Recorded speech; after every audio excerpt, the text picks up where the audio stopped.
ये तस्वीरें स्पेन और मोरक्को की सीमा की हैं। मोरक्को की तरफ से स्पेन में जबरन घुसने की कोशिश के दौरान भगदड़ मच गई, जिसमें कम से कम 18 अफ्रीकी प्रवासियों की मौत की खबर है। स्पेनिश और मोरक्को के 100 से ज़्यादा सैनिक घायल हो गए हैं। दरअसल बेहतर जीवन की तलाश में अफ्रीकी और एशियाई देशों के प्रवासी यूरोपीय देशों में घुसना चाहते हैं। सिउटा मोरक्को के उत्तरी तट पर स्थित एक स्पेनिश शहर है। यहाँ घुसने के बाद प्रवासियों को यूरोपीय संघ के क्षेत्र में एंट्री आसानी से मिल जाती है। न्यूज एजेंसी एपी के मुताबिक सीमा पर तैनात फोर्स को चकमा देने के लिए करीब 3000 प्रवासियों ने सुबह का वक्त चुना। तब सैनिकों की चौकसी कम होती है। सीमा पर पुलिस की घेराबंदी और बाढ़ के संकरे रास्तों के कारण अफरा तफरी मच गई। लोग एक दूसरे के ऊपर गिर पड़े, जिससे दबने, दम घुटने और समुद्र में डूबने के कारण ये हादसा हुआ। ये तस्वीरें मोरक्को से आए प्रवासी समुद्र के रास्ते तैरकर स्पेन के स्यूटा शहर में प्रवेश करने की कोशिश में हैं। स्यूटा भले ही भौगोलिक तौर पर अफ्रीका में है, लेकिन ये स्पेन और यूरोपीय संघ का हिस्सा है। यानी अगर कोई प्रवासी स्यूटा में घुस जाता है तो वह यूरोप की सीमा तक आसानी से पहुंच जाता है। यही वजह है कि हजारों लोग हर साल यहां से यूरोप में दाखिल होने की कोशिश करते हैं। स्यूटा और इसके करीब मेलिला ऐसे दो शहर हैं जहां अफ्रीका और यूरोप की सीधी ज़मीनी सीमा मिलती है। इसलिए बेहतर नौकरी और अच्छी ज़िंदगी की तलाश में मोरक्को समेत कई अफ्रीकी देशों के लोग सबसे ज़्यादा इन्हीं रास्तों को चुनते हैं। समाचार एजेंसी रॉयटर्स के मुताबिक एक दिन में करीब 49,000 लोगों ने सीमा पार करने का प्रयास किया, जो इस क्षेत्र के इतिहास की सबसे बड़ी घटनाओं में से एक मानी जा रही है। एसोसिएट प्रेस यानी एपी के मुताबिक बड़ी संख्या में लोग परिवारों के साथ पहुंचे। कई लोग समुद्र के रास्ते आए और कुछ पैदल तटीय अवरोधों यानी कि जो सीमा बाड़बंदी की गई थी उसके आसपास से निकलकर स्पेनिश क्षेत्र में घुस गए। घटना के वीडियो सोशल मीडिया पर तेजी से वायरल हुए हैं, जिनमें बड़ी संख्या में लोग समुद्र से निकलकर स्पेनिश क्षेत्र में प्रवेश करते दिखाई दे रहे हैं। रॉयटर्स के मुताबिक प्रवेश करने वालों की संख्या इतनी अधिक थी कि सीमा क्षेत्र में भारी भीड़ जमा हो गई। सीमा सुरक्षा बलों और प्रवासियों के बीच धक्का मुक्की हुई, भागदौड़ और अव्यवस्था की स्थिति पैदा हो गई। कई मीडिया रिपोर्ट्स के मुताबिक कम से कम 19 लोगों की मौत की खबर है। वॉल स्ट्रीट जर्नल ने बताया है कि शुरुआती रिपोर्टों में कम से कम 10 लोगों की मौत की पुष्टि हुई थी, जबकि बाद में संख्या बढ़ गई। भीड़ प्रबंधन विशेषज्ञों के मुताबिक ऐसी घटनाओं में मौतें अक्सर केवल भागने से नहीं बल्कि ज़्यादा दबाव, भीड़ के संकरे होने और ऑक्सीजन की कमी के कारण होती है।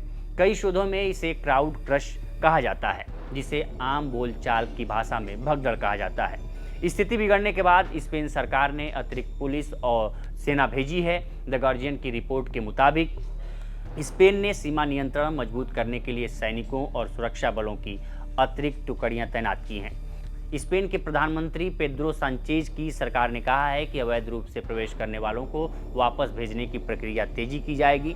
हालांकि इस पर कानूनी अड़चनें भी हैं। स्थानीय प्रशासन ने चेतावनी दी कि सेउटा की आबादी सीमित है और अचानक हजारों लोगों के पहुंचने से भोजन, आवास और स्वास्थ्य सेवाओं पर भारी दबाव पड़ सकता है। वहीं मोरक्को ने भी सीमा पर सुरक्षा बढ़ा दी है। रॉयटर्स के मुताबिक मोरक्को की सुरक्षा एजेंसियों ने आगे की घुसपैठ रोकने के लिए वाटर कैनन का इस्तेमाल किया और सीमा नियंत्रण कड़ा करने की योजना बनाई है। मोरक्को ने इस संकट के लिए मानव तस्करी और अवैध नेटवर्कों को जिम्मेदार ठहराया है, जबकि स्पेन और मोरक्को दोनों ने मिलकर स्थिति को नियंत्रित करने की बात कही है। अब सवाल है कि अचानक इतनी भीड़ कैसे पहुंची। इस सवाल का स्पष्ट जवाब अभी तक नहीं मिला है। हालांकि कई संभावित कारणों पर चर्चा हो रही है। पहला कारण आर्थिक संकट और बेरोजगारी मानी जा रही है। यूरोप में बेहतर रोजगार और जीवन की उम्मीद में बड़ी संख्या में लोग जोखिम उठाकर सीमा पार करने की कोशिश करते हैं। दूसरा कारण हाल ही में स्पेन के सुप्रीम कोर्ट का एक फैसला बताया जा रहा है। अदालत ने कहा था कि समुद्र में पकड़े गए प्रवासियों को तत्काल वापस नहीं भेजा जा सकता। कुछ विशेषज्ञों का मानना है कि इससे यह धारणा बनी कि समुद्र के रास्ते पहुंचने वालों को स्पेन में रुकने का मौका मिल सकता है।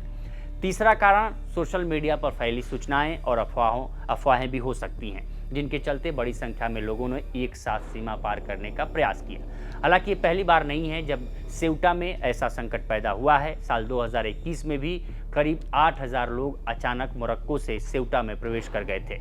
उस समय स्पेन और मोरक्को के बीच पश्चिमी सहारा को लेकर राजनयिक तनाव चल रहा था। तब भी हजारों लोगों ने तैरकर सीमा पार की थी और स्पेन को अपनी सेना भेजनी पड़ी थी। विशेषज्ञों का कहना है कि 2026 की घटना कई मायनों में 2021 की याद दिलाती है। हालांकि इस बार संख्या और भी अधिक दिखाई दे रही है। इस घटना ने पूरे यूरोप में राजनीतिक बहस छेड़ दी है। इटली सहित कुछ देशों के नेताओं ने स्पेन के प्रवासन नीति की आलोचना की है। रॉयटर्स के मुताबिक इटली की दक्षिणपंथी सरकार के कुछ नेताओं ने तो स्पेन को शेंगेन व्यवस्था से निलंबित करने तक की मांग कर दी है। दूसरी ओर मानवाधिकार संगठनों का कहना है कि प्रवासियों के साथ मानवीय व्यवहार किया जाना चाहिए और सीमा सुरक्षा के नाम पर उनके अधिकारों का उल्लंघन नहीं होना चाहिए। अब सवाल है कि आगे क्या होगा। फिलहाल स्पेन और मोरक्को दोनों ने सीमा नियंत्रण मजबूत कर दिया है।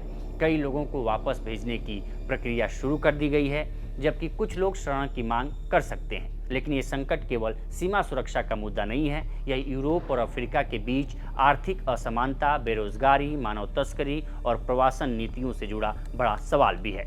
जब तक इन मूल कारणों का समाधान नहीं होगा, तब तक सेउटा और मेलिला जैसी सीमाएं यूरोप की सबसे संवेदनशील सीमाओं में बनी रहेंगी। बता दें, मोरक्को को 1956 में स्पेन से आज़ादी मिली थी। हालांकि स्पेन ने स्वीटा और मेलिला को आज़ाद नहीं किया था। मोरक्को का कहना है कि स्वीटा और मेलिला भी उसे वापस मिलने चाहिए। ये दोनों शहर अफ्रीकी महाद्वीप में हैं और मोरक्को का हिस्सा हैं। स्पेन का कहना है कि स्वीटा पर उसका कब्जा 350 साल से है, तब मोरक्को भी नहीं बना था। स्वीटा पर पुर्तगाल ने 1415 में कब्जा किया था। 1668 में पुर्तगाल ने इसे स्पेन को दे दिया था। कुल मिलाकर स्यूटा में मोरक्को से हजारों लोगों के अचानक प्रवेश ने यूरोपीय सीमा सुरक्षा की कमजोरियों को उजागर कर दिया है। कम से कम 19 लोगों की मौत, हजारों प्रवासियों की आवाजाही और सैन्य तैनाती ने इस घटना को अंतर्राष्ट्रीय स्तर का मुद्दा बना दिया है। ये केवल एक सीमा विवाद नहीं, बल्कि मानव प्रवासन, आर्थिक असमानता और यूरोपीय राजनीति के जटिल संबंधों की कहानी है, जिसका असर आने वाले महीनों में यूरोपीय संघ की नीतियों पर भी दिखाई दे सकता है। तो फिलहाल इस रिपोर्ट में इतना ही। इस पर आपकी क्या राय है, हमें कमेंट करिए सेक्शन में ज़रूर बताइए। देखते रहिए लोकमत हिंदी। नमस्कार।